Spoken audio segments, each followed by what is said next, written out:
Hello, friends. About to drop another blog post, and in this one, I talk about something I recently just read about called age fluidity. Um, I love this. I love this so much. So, I don't know if he invented it, but I heard about this through Chip Conley, who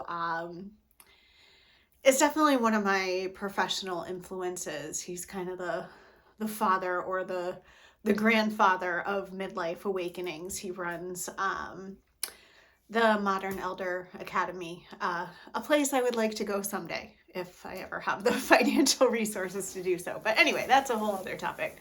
Um, so this concept of age fluidity is relating to a person who does not identify themselves as having a fixed age or being part of a specific generation.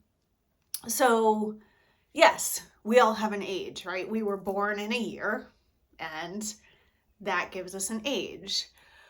We also have these labels, whether it be Boomer, Gen X, Millennial, Gen Z, that many of us tend to strongly identify with. And I would say, yes, I'm a Gen Xer. I'm proud to be a Gen Xer.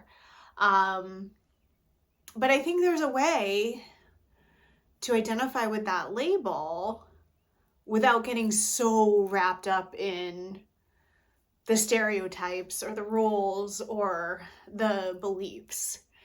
And I've been guilty of this, like thinking, well, I'm older than this person. I'm older than this group of people. So that automatically makes me wiser.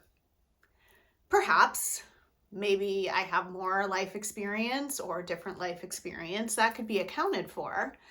But I've also found that older doesn't necessarily mean wiser. And I have some incredible teachers who are much younger than me. And I have some incredible teachers and mentors who are much older than me. In the blog, you can read about some of them. So shout out to you, Tori, to you, Cindy, to my auntie. And I also want to call out something I wrote about. I found an article that said 49 is the most unhappy age. And there's whole lots of reasons for that. I'm not going to name them all here. But at 49, we're kind of in the height of midlife. So we've, according to this article anyway, we've lost like our youthfulness, but we're also not old enough to be fully in that space of like just not giving a fuck, right? So I'm 2 years away from there. Watch out.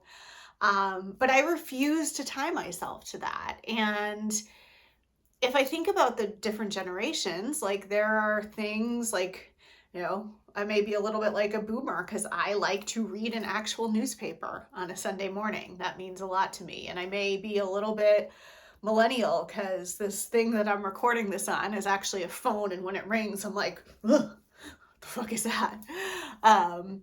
Like a Gen Z, I'm trying to embrace working to live instead of living to work. And again, these are all generalizations. It's not to say that all boomers enjoy the newspaper or all millennials hate the phone or all Gen Zs, work in a different way. These are generalizations. That's the danger. That's the point I'm trying to make. And I'm proud to be Gen X. Like, I can suck it up and get shit done when I need to. And again, a generalization. But I would say, like, our generation is tough. Like, we had to figure shit out. We had to learn all the technology. We weren't born with it. But because we didn't have it our entire lives, we know how to do things like read a map. Don't laugh. Anyone who knows me knows I'm absolute garbage at reading a map, but you get the idea. So, to sum this up, my homework, if you'll allow me to give it to you, is find a mentor that's a decade or two younger than you. Find another mentor that's a decade or two older than you. Don't attach to rules of, I'm too young to get that job or start that business or whatever it may be. or I'm too old to dye my hair that color, or get that tattoo, or wear that thing. Do what makes you happy. Forget about what society says about your age. You do what makes you happy. You make your own rules. And if you want to talk about this, I would welcome your inquiries. So that's it for now. Much more in the blog post above on my website, Jen Jortner Cassidy, for more. And of course, I would love for you to subscribe. I'll see you next time.